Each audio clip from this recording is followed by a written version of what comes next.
അഭിവന്യ പിതാവിന് ആശംസകൾ അർപ്പിച്ച നമ്മളെല്ലാവരുടെയും നമ്മുടെ അതിരൂപതയുടെ 2 സുപ്രധാനമായ ബോഡികളാണ്. അതുകൊണ്ട് ബാക്കി ബോഡികളൊന്നും ഇല്ല എന്ന് നമ്മുടെ പ്രസ്ബിറ്റേറിയം അതിൻ്റെ ഒരു മിനിയാണ് സെനറ്റ്. അതിരൂപത പാസ്റ്ററൽ കൗൺസിൽ നമ്മുടെ അതിരൂപതയുടെ ഒരു മിനി നേച്ചറാണ്. അപ്പോൾ പ്രസ്ബിറ്റേറിയവും നമ്മുടെ വിശ്വാസ സമൂഹവും ഒക്കെ ഉൾപ്പെടുന്ന ഒരു സദസ്സാണ്. ഈ സദസ്സിന്റെ നാമത്തിൽ അഭിവന്യ പിതാവിന് ആശംസകൾ അർപ്പിക്കാനായിട്ട് നമ്മുടെ അതിരൂപത സെനറ്റ് സെക്രട്ടറി ബഹുമാനപ്പെട്ട ലെനിൻ ഫെർണാണ്ടസ് അച്ഛനെ ക്ഷണിക്കുന്നു. അഭിവന്യ നെറ്റോ പിതാവേ, സ്നേഹമുള്ള ക്രിസ്തുദാസ് പിതാവേ, പാസ്റ്റർ കൗൺസിലിന്റെ വൈസ് പ്രസിഡന്റ് ശ്രീമാൻ ബെർബി, വികാരി ജനറൽ യൂജനച്ചൻ, മോൺസിംഗർ അച്ഛന്മാരെ, പ്രിയമുള്ള പാസ്റ്റർ കൗൺസിൽ സെനറ്റ് മെമ്പേഴ്സ്, ഒരു വർഷം നാളെ പൂർത്തിയാവുകയാണ്. ഒരു പുതിയ പ്രതീക്ഷയുമായി നമ്മൾ ആരംഭിച്ച ഒരു ജൈത്രയാത്ര തീർച്ചയായും ഒരു സുപ്രധാനമായ ഒരു ഭാഗധേയം നിർണയിക്കുന്ന ഒരു കാലഘട്ടത്തിലേക്കാണ് അഭിവന്യ നെറ്റോ പിതാവ് ചാർജ് എടുത്തത്. കഴിഞ്ഞ ഒരു വർഷം സംഭവബഹുലമായ ഒരു വർഷമായിരുന്നു എന്നുള്ളതിന് നമുക്ക് തർക്കമില്ല. തീർച്ചയായും അന്തർസംഘർഷങ്ങൾ ഏറെ അനുഭവിച്ച ഒരു വ്യക്തിത്വമാണ് നമ്മുടെ അഭിവന്യ മെത്രാപ്പൊലീത്ത. കഴിഞ്ഞ ഒരു വർഷക്കാലത്തിൻ്റെ ഒരു മുന്നോട്ടുള്ള പ്രയാണം തീർച്ചയായും ദൈവാനുഗ്രഹത്തിലൂടെ മാത്രമേ സംഭവിക്കുകയുള്ളൂ എന്ന് നമുക്ക് പൂർണ്ണമായ ബോധ്യമുണ്ട്.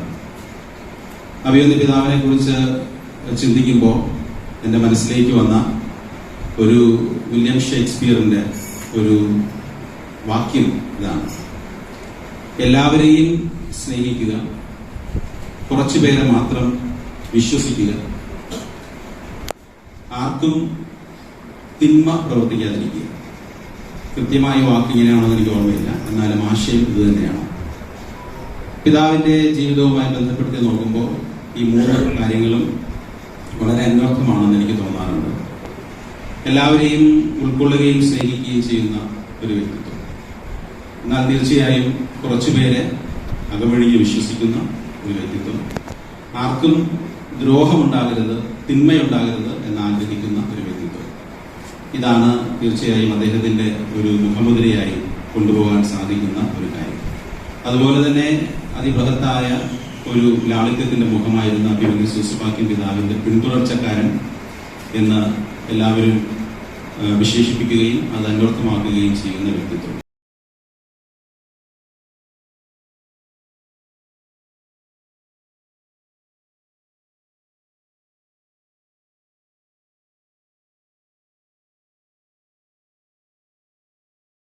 ഒരു വർഷം മുമ്പ് പിതാവ് സ്ഥാനാപരണം നടത്തുന്നത് സെന്റ് സെബാസ്റ്റ്യൻ ചർച്ച് ചെറുവട്ടുകാട് ആ ഗ്രൗണ്ടിൽ അതിന്റെ തൊട്ടടുത്താണ് എൻ്റെ വീട്. ഒരു 5 മീറ്റർ പോലും വ്യത്യാസം മാത്രമേ.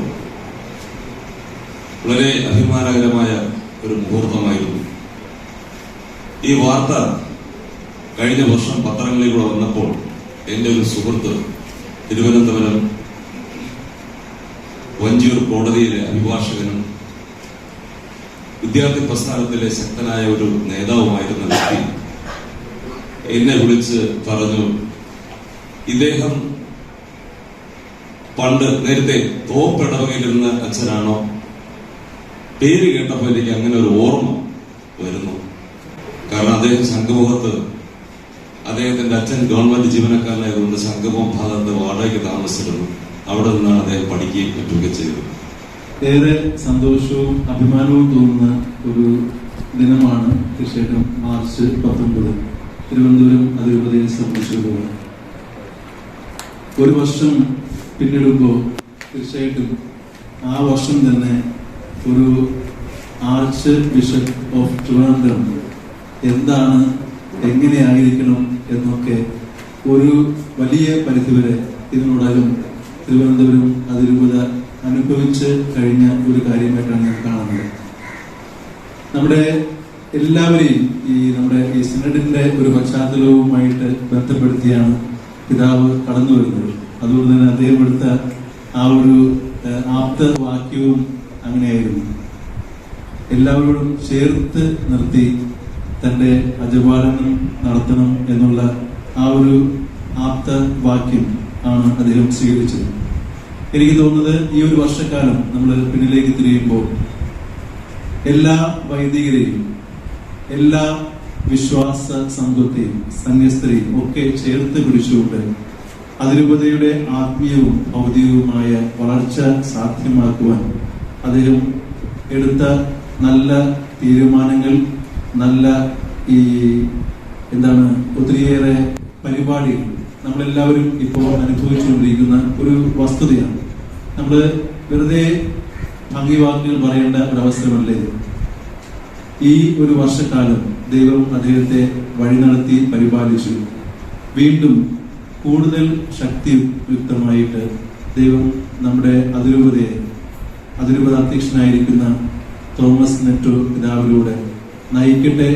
അങ്ങനെ കൂടുതൽ ആത്മീയവും ഭൗതികവുമായ നന്മ ഈ അതിരൂപതയ്ക്ക് ഉണ്ടാകട്ടെ എന്ന് പ്രാർത്ഥിച്ചുകൊണ്ട് ആശംസിച്ചുകൊണ്ട് എല്ലാവരുടെയും നാമത്തിലുള്ള ആത്മാർത്ഥമായ ആനിവേഴ്സറി ആശംസകൾ.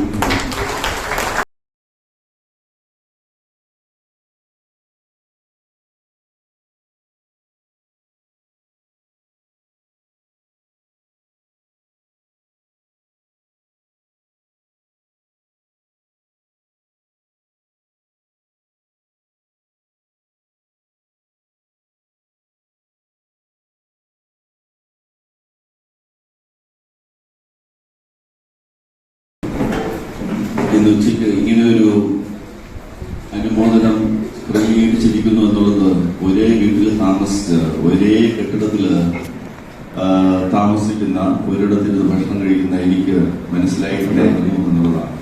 എത്രത്തോളം രഹസ്യാത്മകത ബിഷപ്പ് എന്നുള്ളത് വളരെ വളരെ വ്യക്തമാണ്. അതെ, എനിക്ക് തോന്നുന്നു നാളെയാണ് ആ ദിവസം, മനോഹരമായ ദിവസമാണ്. എന്റെ ഓർഡിനേഷൻ ആയതുകൊണ്ടല്ല, ഔസപിതാവിന്റെ പെരുന്നാളായതുകൊണ്ടാണ്. ഔസപിതാവുണ്ടെങ്കിൽ പിന്നെ നമ്മൾ ആരും പേടിക്കേണ്ട കാര്യമില്ല, സംരക്ഷകനാണ്. അപ്പൊ ആ ദിവസം തന്നെ ഈ ആനിവേഴ്സറി വരുന്നു. സ്വാഭാവികമായിട്ടും എല്ലാവരുടെയും പ്രാർത്ഥന ഈ കഴിഞ്ഞ ഒരു വർഷം എനിക്കത് അനുഭവപ്പെട്ടു. ധാരാളം പേർ, പ്രത്യേകിച്ച് വിഴിഞ്ഞ സമരത്തിന്റെ ആ അവസരങ്ങളിൽ ഞാൻ അറിയാതെ തന്നെ എനിക്ക് വേണ്ടി നമ്മുടെ രൂപതയ്ക്ക് വേണ്ടി പ്രാർത്ഥിക്കുന്നുണ്ടായിരുന്നു. ഇപ്പോഴും ആ പ്രാർത്ഥന അവർ തുടരുന്നു. എനിക്ക് തോന്നുന്നു ഇവിടെ രണ്ടുപേര് ആശംസകൾ സംസാരിച്ചു, നമ്മുടെ ലിനക്സിനും ബർബിയും. അവര് പറഞ്ഞതുപോലുള്ള സംഭവബഹുലമായ കാര്യമായിരുന്നു വിഴിഞ്ഞ സമരമെങ്കിലും എനിക്കൊരു ടെൻഷനും പറയത്തക്ക രീതിയിൽ അനുഭവപ്പെട്ടില്ല. അതിനൊരു കാരണം, ഞാൻ ശരിക്കും പറഞ്ഞു കഴിഞ്ഞാൽ മുൻപിൽ നിന്നു ഒപ്പം പിന്നിൽ നിൽക്കുകയായിരുന്നു. മുമ്പിൽ എന്റെ പ്രതിനിധിയായിട്ട് നിന്നത് നമ്മുടെ രൂപതയിലെ വൈദികരാണ്, രൂപതയിലെ ആളുകളാണ്. അപ്പൊ അവർക്ക് മനസ്സിലായി രൂപത അധ്യക്ഷൻ ഈ കോസിന് വേണ്ടി നിൽക്കുന്നു എന്നുള്ളത് അവർക്ക് മനസ്സിലായി. അതുകൊണ്ട് ഞാൻ എപ്പോഴും അവർ വിചാരിക്കുന്ന പോലെ മുന്നിൽ തന്നെ നിൽക്കേണ്ട കാര്യമില്ലായിരുന്നു.